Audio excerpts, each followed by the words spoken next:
Jadi saya akan menjelaskan mengenai manfaat metode geofisika dalam pencarian air tanah di lingkungan Kars. Sebelumnya, air bersih adalah kebutuhan yang sangat mendasar dalam kehidupan. Pencarian air bersih bisa menjadi hal yang menantang jika dilakukan di lingkungan tertentu. Salah satu contohnya adalah lingkungan Kars.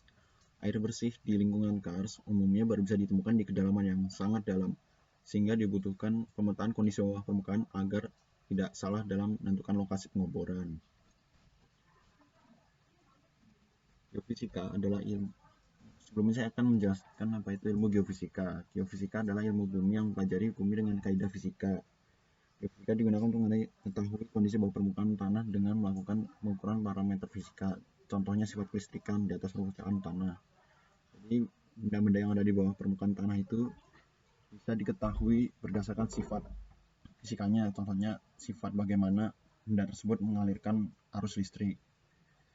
Kalau misal sebuah batu dialiri arus listrik, kalau misalkan kemudian dari hasil pengukuran dia bisa mengalirkan arus listrik dengan mudah, berarti dia akan masuk dalam golongan batuan tertentu.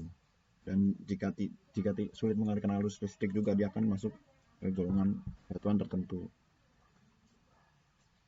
Pencarian air bersih dapat menjadi hal yang menantang jika kondisi bawah permukaan tanah belum diketahui secara pasti. Kegiatan pengeboran untuk mencari air bersih dapat menjadi kegiatan yang membuang-buang uang jika tidak mengetahui kondisi bawah permukaan tanah dengan pasti. Metode geofisika memberikan data yang menunjukkan kondisi bawah permukaan secara real sehingga lokasi pengeboran dapat ditentukan dengan baik dan mengurangi biaya yang tidak perlu karena kesalahan dalam menentukan lokasi pengeboran pencari air bersih. Jadi selama ini kalau misalkan mau mengebor air tanah, terkadang kan juga asal ngebor.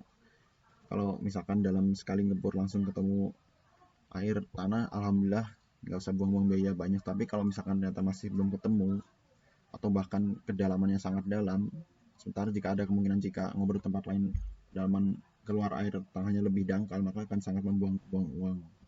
Jadi perlu metode geofisika paling tidak untuk menghemat biaya pengeboran.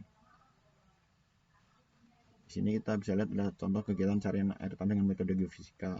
Ini terlihat bapak di foto ini sedang mengoperasikan alat geofisika dengan metode geolistrik. Jadi nanti arus listrik dialirkan dari benda ini ke batuan di bawahnya, kemudian diterima lagi oleh alat ini.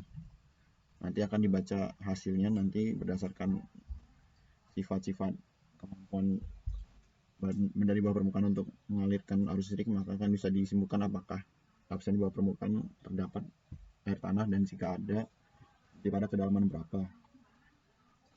Ini adalah data pengukuran yang sudah diolah. Jadi kita lihat dari data yang warna-warni ini, data yang kemungkinan terdapat air bersih adalah data yang berada di tengah yang warna biru ini, yang nilai yaitu jadi dia air bersih yang ini dapat diduga dapat berada di warna biru karena dia dapat mengalirkan arus listrik dengan mudah. Nah, kalau ini contoh interpretasi data simultan metode geofisika dalam mencari air bersih di lingkungan Kars. Gambar di samping adalah hasil interpretasi data geofisika dengan metode geolistrik di Kars. Keberadaan air tanah terdapat pada lapisan batu pasir gantingan dengan kedalaman 11,8 meter sampai 29,44 meter karena diketahui lapisan tersebut dapat mengalirkan arus listrik dengan baik. Lebih tepatnya, lapisan tersebut mengandung air tanah dan air sendiri mudah mengalirkan arus listrik, sehingga berdasarkan hal tersebut dapat diduga air tanah terdapat pada kedalaman tersebut. Selain metode geofisika, selain mencari air tanah, dapat juga untuk mencari sumber daya alam seperti emas, andesit, dan bahan tambang lainnya, memetakan posisi patahan sesar atau sesar yang berpotensi menimbulkan gempa. Terus, yang ketiga adalah mengetahui kondisi bawah permukaan setempat membangun suatu bangunan, terutama bangunan berukuran besar. Terima kasih atas perhatiannya.